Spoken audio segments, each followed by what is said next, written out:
వాహిని ప్రేక్షకులకు నమస్కారం. నా పేరు డాక్టర్ బిఏ వెంకటస్వామి. నా వయసు 87 సంవత్సరాలు. మేము వంశపారంపర్య ఆయుర్వేదం చేస్తున్నాం.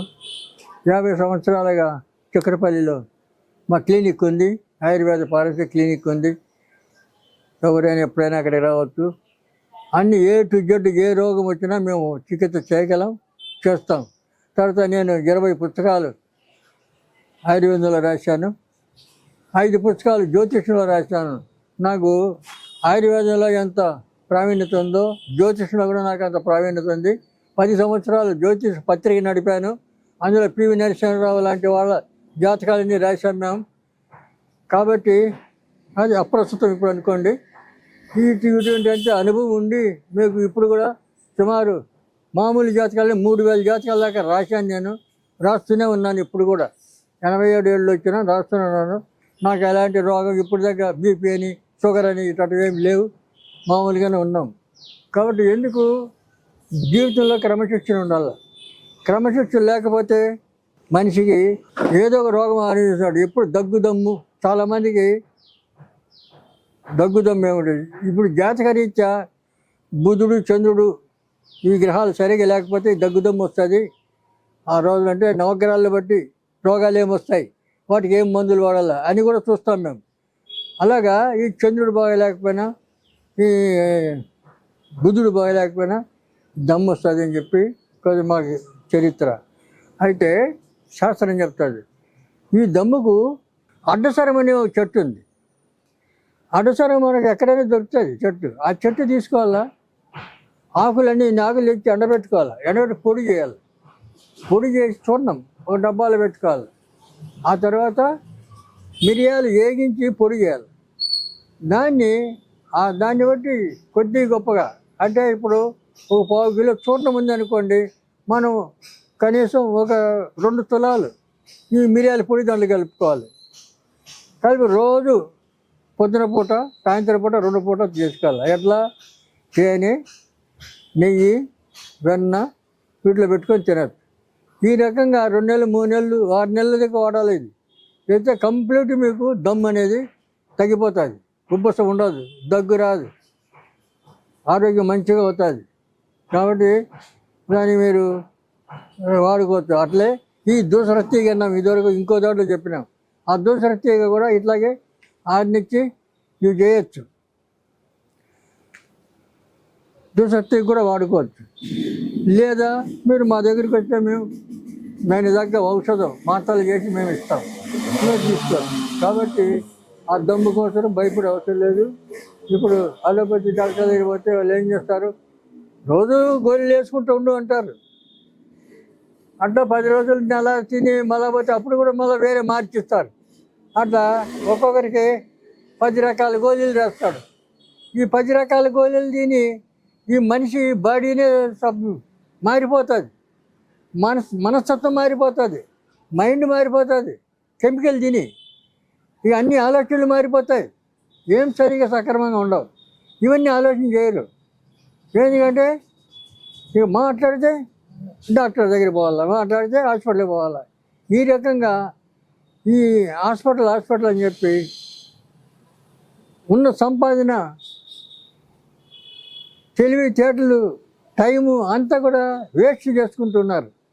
కాబట్టి ఈ రకంగా మీరు అడ్డసరం, దుసరాకు ఈ 2 మూలికలు పొడి చేసుకొని ఆకులు తెచ్చి పొడి చేసుకొని తినచ్చు. గర్భిణీ స్త్రీ అయితే కడుపు వచ్చిందంటే ప్రతి నెల చెకప్ చేసుకొని రమ్మంటారు. ఎందుకు చేసుకోవాలా? అవసరం లేదు. తర్వాత మనకు పూర్వం 9 నెలలు నిండే వరకు కూడా పొలం పనులు చేసేవాళ్ళు ఆడవాళ్ళు కడుపుతో ఉండి. ఆ ఆడవాళ్ళకు ఒక్కొక్కరికి పొలాల్లో ఉన్నప్పుడే నొప్పులు వస్తాయి బిడ్డ కనడానికి. అంటే అప్పుడు చక్కగా ఇంటికి తీసుకొస్తే ఇంట్లో అప్పుడు పెద్ద మనుషులు ఆడవాళ్ళు ఉండేవాళ్ళు. వాళ్ళు సూక్ష్మమైన పద్ధతుల్లో బిడ్డను 10 నిమిషాల్లో డెలివరీ చేసేవాళ్ళు. ఇప్పుడు హాస్పిటల్కి పోతే వాళ్ళు ఏం చేస్తారు, ఏదో ఒకటి కారణం చెప్పి ఆపరేషన్ అయ్యేటట్టు చేస్తారు. ఎందుకంటే 60-70 వేలు, 1,00,000 రూపాయలు బిల్లు వేయడానికి. కానీ ఇక్కడ అదంతా అవసరం లేదు. ఊళ్ళల్లో అసలు లేదు. ఒక షాంపూలు చెప్తాను. మేక పెంటికలు నెయ్యి బాగా కరగబెట్టి ఆ నేతలు మేక పెట్టి పిచ్చుకోవాలి, బాగా పిచ్చికేసి ఒక గ్లాసు 2 గర్భిణీ మనిషికి తాపించాలి లోపలికి. తాపించే 5 నిమిషాలు శిశువు బయటపడతాడు. 5 నిమిషాలు. నొప్పి లేదు, ఇప్పు లేదు, ఏమీ లేదు, నీకు ఆపరేషన్ లేదు, ఏం లేదు. కొంచెం అటువంటి పని అట్లా చేసేవాళ్ళు ఊర్లలో. మరి ఇప్పుడు ఎక్కడో తర్వాత మనం పేపర్ చూస్తుంటాం, టీవీలో చూస్తాం, ఎక్కడి నుంచో బండ్లు కట్టుకొని గర్భిణీని హాస్పిటల్లో తీసుకురావడం, అక్కడి నుంచి తీసుకొచ్చే ఇక్కడ ₹1,00,000 ₹2,00,000 ఇక్కడ ఖర్చు పెట్టుకోవడం. ఏం చేద్దాం, పిచ్చితనం కదా, పిచ్చి. ఎందుకంటే మాకు హాస్పిటల్ లేదు, అక్కడి నుంచి మేము ఇంత దూరం వచ్చినాం అని దానికి పెద్ద కష్టంగా చెప్తున్నారు సిగ్గు లేకుండా. ఎక్కడ పడితే అక్కడే ఆయుర్వేదాలు ఉన్నాయి. ఇప్పుడు మన దగ్గర మన ఇళ్ళలో అసలు పెద్ద మనుషులు లేకుండా చేశారు. కొంతమంది చచ్చిపోతున్నారు, కొంతమంది సాగు కొడుతున్నారు, కొంతమందిని ఆశ్రమంలో వదిలేస్తున్నారు. ఇళ్ళల్లో పెద్ద మనుషులు ఎవరున్నారు? ఎవరు ఉండడం లేదు. ఈ రకంగా దిక్కులేని సంసారాలు అయిపోతున్నాయి ఈ వయసు వాళ్ళు. ఏముంది, వాళ్ళకి చెప్పేటోళ్ళు లేరు, చెప్పిన వాళ్ళు ఈయన పరిస్థితుల్లో ఉన్నారు. ఈ రకంగా సొసైటీ అంటే సర్వనాశనం అయిపోతుంది. ఏం చేస్తాం, చెప్పేటోళ్ళు ఉన్నారా దీనికి?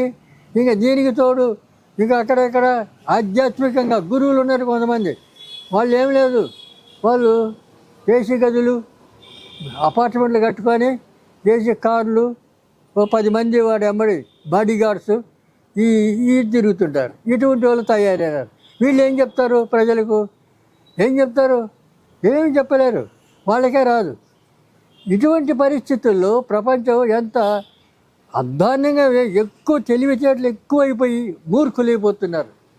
ఎంత ఎక్కువ తెలివితేటలు వచ్చినాయి అంత మూర్ఖత్వం అయిపోయింది ప్రజల్లో కూడా. కాబట్టి లేనిపోయిన రోగాలు తెచ్చుకున్నారు, దాంతోనే కొంతమంది చస్తున్నారు, కొంతమంది బతుకుతున్నారు. తర్వాత అడ్డమైనటువంటి తాగుడుకు విలువ లేకుండా చేశారు. ఇప్పుడు తాగుడు అంటే ప్రతి 24 కుర్రాళ్ళు కూడా తాగడమే, డ్రగ్స్ తీసుకోవడం, తాగి ఇంట్లో మన పేపర్లో రోజు పేపర్లో వస్తుంది. కన్న తల్లిని నరికేయడం, తండ్రిని నరకడం, తల్లిదండ్రులు చంపేయడం, ముసలాలను చంపడం, ఇటువంటి పరిస్థితులు మనం చూస్తూనే ఉన్నాం. ఎందుకు వస్తున్నాయి పరిస్థితులు?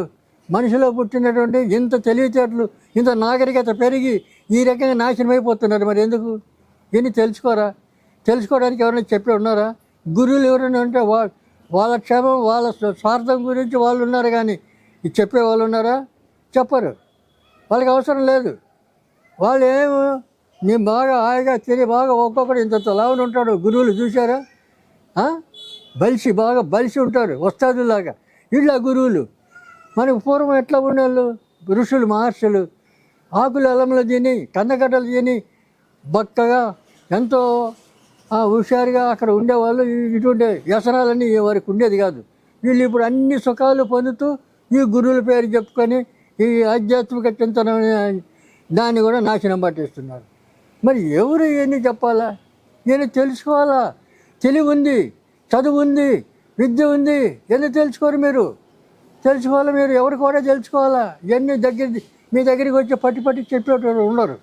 కాబట్టి ఇవన్నీ తెలుసుకొని మీరు దాని తగ్గ విషయాలు, ఆయుర్వేదంలో మంచి వైద్యం ఉంది, మంచి చికిత్సలు చేసే వాళ్ళు ఉన్నారు, అనుభవజ్ఞులు ఉన్నారు. వాళ్ళ దగ్గర వైద్యం చేసుకోవడం తగ్గిపోతాయి.